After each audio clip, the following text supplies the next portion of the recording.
Encore une fois, est-ce que ça en vaut la peine? Pourquoi on ne s'assied pas pour discuter, finir cette guerre? Pourquoi on se fait une année plus tard, presque, pourquoi on ne s'assied pas pour trouver la paix? C'est parce que pour beaucoup de personnes, la guerre fait beaucoup d'argent.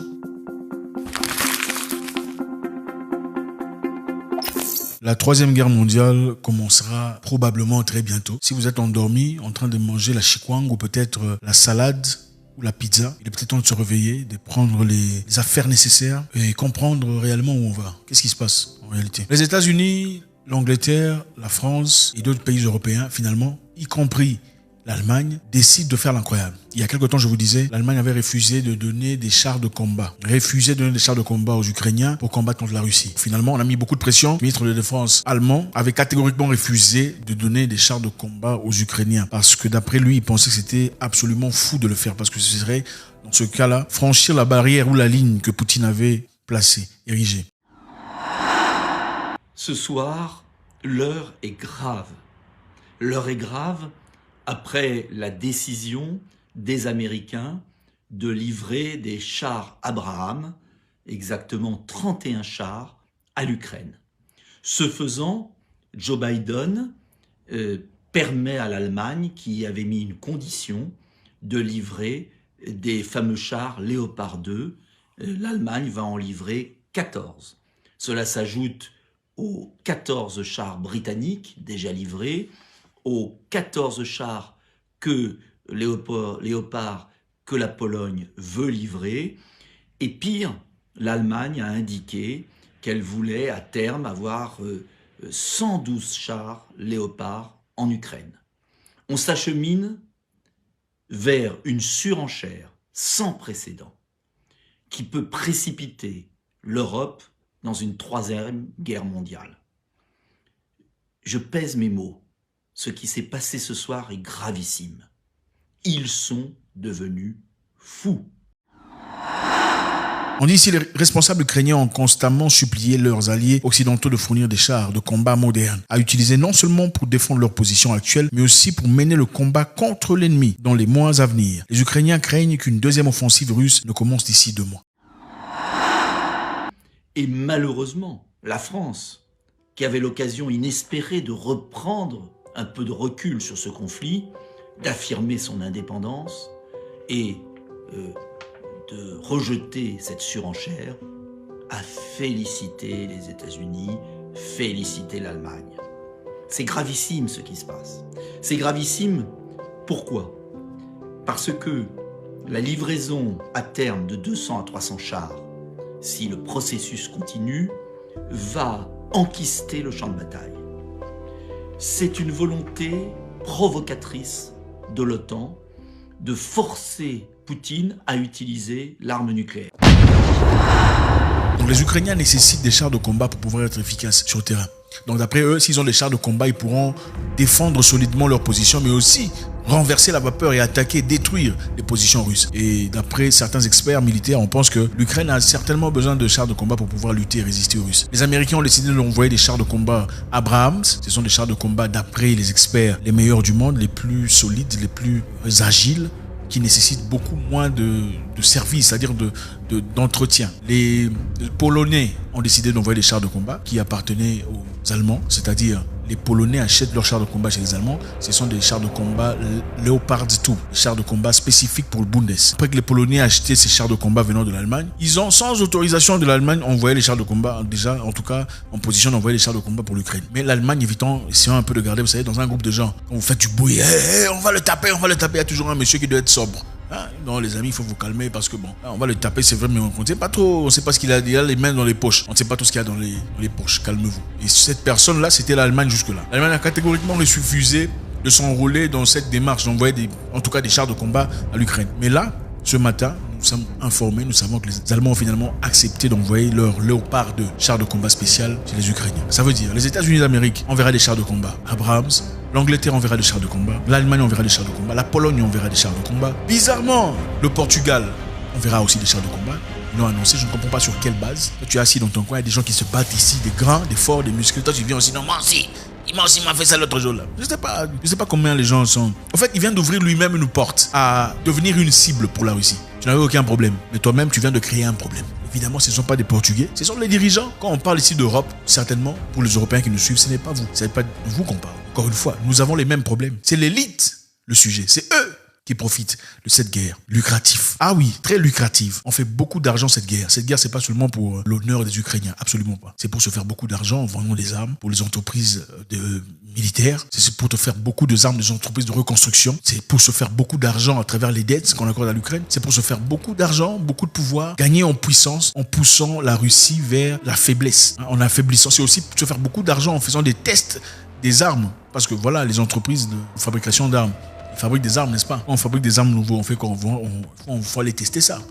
Et on teste dans les laboratoires. Après avoir testé dans les laboratoires, il faut aller tester sur terrain. Et l'Ukraine est l'endroit nécessaire, l'endroit parfait pour tester ces histoires et se faire beaucoup d'argent. Nous sommes ici dans un contexte où les Européens sont finalement en accord. Bien que l'Ukraine possède des stocks de chars de l'ère soviétique, les chars occidentaux modernes offrent un plus grand niveau de vitesse, d'agilité, en particulier. Les exigences d'entretien relativement faibles du Léopard par rapport à d'autres modèles emmènent l'expert à croire que les chars pourraient aider l'Ukraine rapidement sur le champ de bataille. C'est-à-dire que le char de combat Léopard 2 pourrait faire une très grande différence en faveur de l'Ukraine sur le terrain de bataille. L'objectif des Allemands est de rassembler 2 bataillons de chars avec les chars Léopard 2 pour l'Ukraine, indique le communiqué du gouvernement. Dans un premier temps, Berlin fournira une compagnie de 14 chars, issus de ces stocks de la Bundeswehr. La formation de l'équipage ukrainien devra débuter rapidement en Allemagne. En plus de la formation de package, comprendra également la logistique et les munitions. C'est-à-dire, les Allemands veulent d'abord former les Ukrainiens avant de délivrer les chars. La Pologne, le Portugal s'impliquent dans une histoire qui ne les regarde pas. Ils viennent se mettre directement eux-mêmes en position. S'exprimant depuis la Maison-Blanche, Joe Biden a déclaré que les chars renforceraient la capacité de l'Ukraine à défendre son territoire et à atteindre des objectifs stratégiques à court et long terme. C'est-à-dire atteindre des objectifs stratégiques, c'est-à-dire frapper dedans. Vous pensez que Poutine va aimer ça? Absolument pas. Tandis qu'il vantait la capacité des chars à l'aide de l'Ukraine à contrer l'évolution tactique des stratégies de la Russie, le champ de bataille, Biden a insisté sur le fait qu'il ne devait pas être considéré par Moscou comme une menace. Donc pendant qu'il donne ses armes et tout ce qu'il y a comme outillage aux Ukrainiens, il ne veut pas être considéré comme une menace offensive par Moscou. Biden dit qu'il n'y a pas de menace offensive contre la Russie si les troupes russes retournent en Russie où ils appartiennent, a-t-il déclaré. Il dit ici, l'objectif ce n'est pas la menace offensive contre la Russie. Parce que si les citoyens russes étaient en Russie, il n'y aurait pas de menace offensive. Et vous pensez que ça va passer comme ça? Quand les Américains sont en action en Irak, est-ce qu'il y a des pays qui viennent aider l'Irak, disant que voilà, l'objectif ce n'est pas détruire les Américains. Donc si les Américains sont en Amérique, il n'y aura pas de destruction ou d'offensive contre les Américains. Ça, ce n'est pas valable ou valide chez les Américains, mais ça doit être valide et accepté chez les Russes. Il n'y a pas de menace contre la Russie si les Russes sont en Russie, n'est-ce pas? Mais pendant ce temps, qui est ou qui n'est pas chez eux? Double mesure. Maintenant, ça dérange. Pourquoi ça dérange? Parce que, les amis, nous ouvrons maintenant la porte à la 3e guerre mondiale. Parce que si la Russie avance, jusque-là, encore une fois, c'est vrai qu'il y a eu beaucoup de peines, beaucoup de gens sont décédés, beaucoup sont morts, de 2 parts. En tout cas, triste population civile de l'Ukraine qui subissent chaque jour cette manipulation globale. Mais la Russie n'a pas bombardé, assujetti, détruit, asservi l'Ukraine parce que quelque part, les Russes se sentent proches des Ukrainiens. Ils comprennent que ce ne sont pas les Ukrainiens le problème. C'est la tête pour eux, en tout cas pour les Russes. Pour les Russes, ce ne sont pas les Ukrainiens le problème, c'est la tête de l'Ukraine. Et ceux qui contribuent à cette destruction des cultures, qui sont le problème. Voilà pourquoi ils n'ont pas envoyé des Antonov et des avions pour aller bombarder, finir, comme généralement l'OTAN le fait. Vous savez comment l'OTAN le fait? Ils ont fait ça en Libye aussi. On va d'abord détruire l'infrastructure, on détruit les ponts, on détruit les barrages électriques. La Russie n'a pas fait ça. Pourquoi? Parce qu'ils veulent, ils espéraient en réalité faire une action petite pour remettre l'ordre, selon eux, ensuite progresser. Mais maintenant là, l'OTAN a initialement dit nous ne sommes pas impliqués parce que l'Ukraine ne fait pas partie de l'OTAN. Mais là, si vous commencez à envoyer des armes dont la Russie ne veut pas la présence en Ukraine, c'est-à-dire que vous ouvrez vous-même la porte à la guerre, c'est ça, non? Qu'est-ce que la Russie vient de dire? Ils ont dit que la cible a changé. C'est ça la déclaration des Russes. Donc ce n'est plus seulement l'Ukraine. À partir du moment où ces chars atteignent l'Ukraine pour combattre la Russie, les chars qu'on voit en Ukraine, c'est pour faire quoi? C'est pour tuer les Russes, n'est-ce pas? C'est pour tuer les Russes. C'est ça, c'est pour ça qu'on envoie les chars. Ou comment? C'est pour faire la fête, arroser les fleurs. Non, c'est pour tuer les Russes. Donc, c'est-à-dire, ça représente une menace directe contre les Russes. Maintenant, les Russes disent, si les chars atteignent l'Ukraine en offensive contre nous, les cibles s'élargissent. C'est-à-dire, Berlin devient une cible, Paris devient une cible, Londres devient une cible, Lisbonne devient une cible. Donc, les cibles s'élargissent. Et vous connaissez la Russie, c'est la plus grande puissance nucléaire du monde. Ils ont livré très récemment leurs sous-marins nucléaires avec des capacités incroyables, capables de produire un tsunami, couvrir l'Angleterre entière, la Grande-Bretagne entière. Ce n'est pas de la blague. Et je pense qu'il est important de comprendre ce qui se passe actuellement. Okay? Autant on pourrait nous couvrir de tout ça, vous voyez, la menace russe, tout ça. Pourquoi on n'arrête pas cette guerre? La guerre ne s'arrête pas simplement parce qu'il y a des gens qui font des profits. Ce n'est pas une question de mentalité ou question de pouvoir ou question d'assujettissement. C'est une question de vente. Les gens se font beaucoup d'argent à travers ce qui se passe actuellement. C'est ça la vérité. Les entreprises de vente d'armes se font beaucoup d'argent parce qu'ils testent des nouveaux armes chez eux. Les entreprises de vente des voitures blindées se font beaucoup d'argent. Les entreprises, les créanciers qui prêtent l'argent pour conduire la guerre se font beaucoup d'argent pendant que la population, de l'échelle, subit les conséquences de ce qui se passe. Encore une fois, est-ce que ça en vaut la peine? Pourquoi on ne s'assied pas pour discuter, finir cette guerre? Pourquoi on se fait une année plus tard, presque, pourquoi on ne s'assied pas pour trouver la paix? C'est parce que pour beaucoup de personnes, la guerre fait beaucoup d'argent. Nous ne sommes en aucun cas en train de prendre la défense de Vladimir Poutine, ce n'est pas ça. Vladimir Poutine, c'est un Russe, ce n'est pas nécessairement notre ami,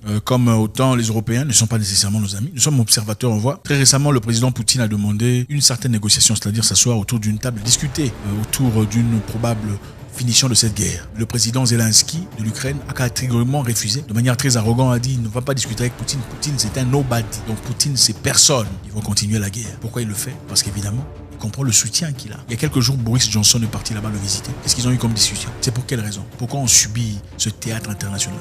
Il y a un petit groupe de personnes au top qui est en train de contrôler tout le monde, mais ne peuvent pas continuer à nous contrôler comme ça si on est informé. Voilà pourquoi il est important de comprendre. Toute révolution a commencé quelque part. Le peuple doit se libérer de cette emprise diabolique obscure dont subit le monde aujourd'hui. En tout cas, à ce qui paraît, pour toute personne sobre, on a l'impression qu'on est en train de provoquer la Russie. On est en train de titiller, de déranger, jusqu'à ce que la Russie réagisse, de sorte à jeter une bombe ou des bombes destructives massives pour trouver une raison évidente de dire voilà, la Russie a enfreint les lois internationales. La Russie a détruit avec une bombe mini-atomique les populations innocentes. Comme ça, l'OTAN viendra et commencer une troisième guerre mondiale, qui se justifiera évidemment par les ventes des armes. Je vous rappelle une chose, pendant la deuxième guerre mondiale, et la première d'ailleurs, il y a eu des entreprises qui ont vendu des machines à l'Europe et a aussi vendu les machines aux Allemands. Je répète, il y a des entreprises qui ont vendu des armes aux Américains, les Européens ont vendu des armes aux Allemands aussi et des voitures. Allez faire vos propres recherches. Si vous ne savez pas, aujourd'hui ça existe. Pourquoi ils n'ont jamais été emmenés en justice? Au revoir.